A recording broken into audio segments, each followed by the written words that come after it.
we spent with Shedeur, and what he's done throughout his college career is impressive. He's an impressive young man. He's a really good quarterback. Sometimes, fit comes into play. Picture this. Strap in, because what's happening in Cleveland right now isn't just football. It's a full-blown NFL soap opera. You've got Andrew Berry pacing like a nervous accountant who just realized the IRS is outside his door. You've got Kevin Stefanski clutching his clipboard like it's the Constitution. And you've got Shedeur Sanders, the kid with all the swagger and all the talent, stuck in the middle like a golden ticket Cleveland doesn't even know how to cash in. Fans are outraged. Rival GMs are circling in Miami. Oh, Miami is grinning ear to ear, ready to swoop in and flip this whole league upside down. Let's break it down piece by piece. And trust me, this ride is going to be wild. Andrew Berry thought his Monday morning was going to be calm. Coffee, spreadsheets, a little cap management, the usual quiet life of a GM. Instead, the Miami Dolphins kicked down the door like they were cashing in at WrestleMania. "We'll take Shedeur Sanders," they shouted. And Berry nearly baptized his laptop in scalding coffee.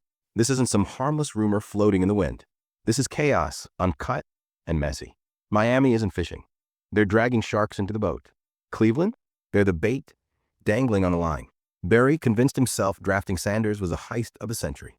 He was ready to pat himself on the back and roll into the season with his quiet, tidy little plan. Then boom, Miami stormed the scene like villains in an action Swings film. it to the They don't win outside. Sunday. They knew right now, the Dolphins want Sanders plugged in live Flow throw. and ready to Wan'Dale throw the Robinson has Berry's the jaw catch. dropped so Jake far you think it was Tonjes, they'll call it an cartoon incomplete script. pass, Here's the and kicker. it's third. Other teams see the same thing. They're lining up, polishing trade offers, circling like hawks. And Cleveland, they're out here treating Sanders Brown like pays the it off. Return. The Browns And it's managed to just a little stumble too on a far, diamond, incomplete. and they're holding Third it down like and it's 60. costume jewelry. That's how franchises collapse.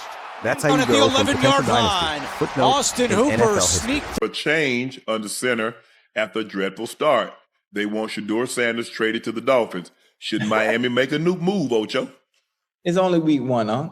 It's no time to hit the panic Man, the button. fans don't care about no week I know one, this. week two, I know. week 10. Hold on. Wait a minute. Now I'm part of the fans. I'm a true Dolphin fan. The Cleveland Browns, right now, two different universes colliding. Andrew Berry is standing on his rooftop yelling, "This is a guy. He's our savior." Meanwhile, Kevin Stefanski is polishing his play sheet like it's a security blanket, muttering, "Future? I live in the present. And in the present, I don't trust rookies." It's comical. Stefanski is so allergic to letting shadow shine. Someone ought to check if he needs an EpiPen on the sideline. And just when the dysfunction is boiling over, Miami swoops in. The Dolphins, yes, the same squad that turned Tyreek Hill into a human cheat code and made Tua look like an MVP candidate. They don't just want Sanders. They want him now. They see plug and play elite, while Cleveland still sees maybe someday. That's like owning a Ferrari and refusing to drive it because your old Honda Civic has character. The Dolphins don't waste time chasing mediocrity. If they're circling, they've spotted something lethal. Meanwhile, Browns fans are done. They're photoshopping Shedeur in teal jerseys before Stefanski can even finish explaining his depth chart. And when the fans flip like that, the writing is on the wall. He already Shedeur won the two damn competitions that existed and you still didn't care. You just want to go with Dylan, and it's not because. It is not because Dylan is the preference for Stefanski. It is because the culture in Cleveland doesn't support a black franchise QB long-term at the number one spot, drafted number one or drafted 144. They thought they could pigeonhole him there, which was ridiculous, which means they don't know talent and they don't give a damn about it. They knew coming out of training camp, Shedeur Sanders was going to make it. Cleveland has officially hit peak dysfunction. Started off. Fans are already whispering. Get Shedeur out before they ruin it. Pure chaos. Brown Andrew Berry looks pays like a it dad off. trying to referee kids That it's fighting just a over the little too Xbox. far, incomplete. Except the stakes are Third down and franchise 60. quarterback. Stefanski's system is his precious toy. Down at the And he'll torch 11-yard the whole stadium line. before letting Austin someone else play. Hooper sneak The through the man's Miami. ego has taken the wheel. 29-yard field It's not goal about is readiness pure, anymore. and the open. It's about proving his way is the only way. He's treating got Sanders it there. like giving him the Before reins the would ignite Patriots defense was spontaneous closing in. He combustion in the booth. Threatened to go outside. But everyone knows Cut his system inside. is a rusty Touchdown, pump. Buffalo. The locker room feels But it's it. not enough. The fans scream it. And deep down, Barry sees it too. Meanwhile, Miami's looking at Unbelievable. Here, Cook's ankle-breaking run, just one of 2 TDs. Sean, Bajan, Basinger, Bassinger. We'll just go B-Raw. Command. Fires open. Inside in the game. Can't pin the blame for their 0-2 start on that defense. Browning, this is his 5th year with Cincinnati. Didn't play it all last. A long time, and it hurts me that I've never been able to see us have a successful season, have a great quarterback outside of Dan Marino. We've been looking for that position for a very long time. I thought Tua was the answer. I still think Tua was the answer. It's too soon to hit the panic button. Everybody can't be this superstar tier 1 quarterback like Mahomes and Joe Burrow and Lamar Jackson and Josh Allen. Everybody can't get that. But what we can have an adequate quarterback that can facilitate the ball, do us ask of him offensively, not turn it over, and we can win games. Miami has been craving a true franchise quarterback since Dan Marino. Decades of false hopes, placeholders, and letdowns. Tua gave them a spark, but Miami isn't built for adequate. They're built for fireworks. Imagine Shedeur Sanders slinging passes to Tyreek Hill and Jaylen Waddle. That's not just football. That's video game madness. Cleveland fans see the writing on the wall. They've been burned too many times to ignore it. They're begging Shedeur to leave, to save himself before he becomes another name in their cursed quarterback graveyard. Loyalty? Gone. All that's left is desperation and fury. And poor Andrew Berry. He's standing in the middle of a storm that might define his career. If he doesn't act, he won't just lose a player. He'll lose the fan base. And in the NFL, once the fans turn, there's no coming back. It's starting to swirl, man. We getting some new information out of Cleveland that the Cleveland Browns veteran players are about to turn their back on Kevin Stefanski. And is he losing control over the locker room? Now, we've seen this whole quarterback situation play out through the draft. We've seen what's happening in the training camp, seen what's happening in practice, and we've seen what's happening in preseason. Now, all camp long, there's reports that was surfacing and people in the media talking about. The whispers out of Cleveland are getting louder. Stefanski is losing the locker room. Just put so much pressure inside Jones. In a clean pocket this time. Pearsall comes back. First Pittsburgh. They also know he's wasting away on the bench because of stubborn coaching. That's how coach loses control. That's how franchise unravels.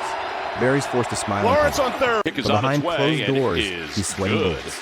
Every day this drives out. Sanders gets closer to winning. Why not just go somewhere unwanted?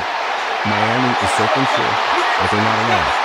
Other teams are licking their chops, waiting for Cleveland to stumble. This isn't just a quarterback controversy. On 2nd and 10, it's a franchise crisis. If the Browns screw this up, they won't just lose a player. They'll lose their last shred of credibility. He refuses to answer Shedeur questions about who's going to get the first rep or who's going to take this amount of reps or lineups and stuff like that. I mean, we don't pay too close attention to who's in there. Will it change tomorrow? Hey, will you be here? Yeah. I'll see you here. And you should have been prepared for all of this. Right when we saw that moment when you drafted him and y'all looked at disinterested. This is peak Browns dysfunction. The press conferences are awkward theater now. Stefanski dodges questions about Sanders like a politician sidestepping scandals. Who's getting the reps?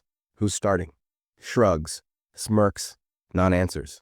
It's insulting at this point. And everyone remembers draft night. The cameras caught it. Barry looked like someone just forced him to eat spoiled food when Sanders' name was called. That vibe hasn't left. It's been hanging over this franchise ever since. Meanwhile, the Dolphins circle like sharks smelling blood. Cleveland has created the perfect script for disaster. A young star with no role, a stubborn coach with no vision, and a GM too scared to pull the trigger. If we don't, here it is, Ocho. Here's Kevin Stefanski not letting Shedeur run the 2-minute drill at the end of the game with the Browns. Let's take a listen to what he had. Yeah, he's like, Coach, let me get this last one. Give me an opportunity. Nah, we good. We go. Here's the moment that broke fans' patience. Sanders begged for the 2-minute drill. He wanted the reps. He wanted the chance. So much pressure inside Jones. In a clean pocket this time. Pearsall comes back. This wasn't about play call. This was about opportunity. Sanders asked for a shot, and Stefanski slammed the door in his face. That's not development. Lawrence That's on third. sabotage. Kick is on its way. Now the fans are It sharpening is pitchforks. good. The GM's trapped Judy's in at no the- man's land. Rival teams are circling overhead. And Sanders is scratching them back, wondering if he's wasting the prime years of his career on a franchise that doesn't believe him. This is what happens when you take bad advice. This is what happens when you listen to all the negative hoopla around a player and the public is the main judge. Because at the end of the day, we're the ones that have to show up. We're the ones that have to purchase the tickets. We're the ones that have to purchase the jerseys. We understand organization, we understand tradition and all that other stuff. But ultimately, if you have no fans, you have no team. And the fans have spoken loud and clear about Cleveland fans have had enough. They're not whispering anymore. They're shouting, buying tickets, jerseys, pouring their money into this team, and being told their future star is just a bench warmer. That's betrayal. And here's the truth. When the fans turn, the franchise collapses. No fans, no team. Period. The Browns are fumbling away a golden ticket, and everyone knows it. Rival fans are laughing. Rival GMs are circling. And in Cleveland, the anger is bubbling like a volcano. Barry is stuck staring down the barrel of a nightmare. Either he finds a way to fix this, or Sanders becomes another chapter in the long, sad comedy of Browns quarterback history. A lot of work that gets done when you guys aren't out there, believe it or not. But even that's, man, I say that, Mary Kay, even in a meeting or in a walkthrough, just our guys are getting exposed to a lot. Different, every day we're mixing and matching, if you will, giving guys different looks.